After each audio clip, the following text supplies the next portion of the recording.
When I talk about decolonisation, I'm not talking about a theory or a trend. I'm talking about what happens to the body, the remembering of what has been silenced, erased, or controlled.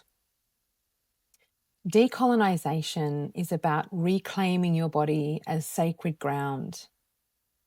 It's noticing where systems of domination still live in and around you. The perfectionism, the self-abandonment, the fear of being too much, too loud, too emotional. It's understanding what we call healing can't happen in isolation because trauma doesn't just happen personally. It's collective, cultural, and ancestral. Decolonisation means we stop healing to fit back into broken systems. We heal to dismantle them. We call those places and spaces in our environment and in our community, people and systems, we also call them out.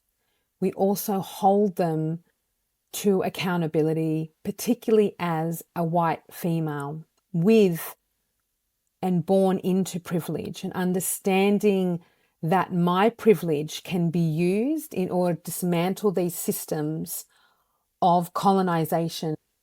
And a core part of decolonisation is a return to the body, to the earth, to community, to truth, to what's older than empire, to what's more human than fear.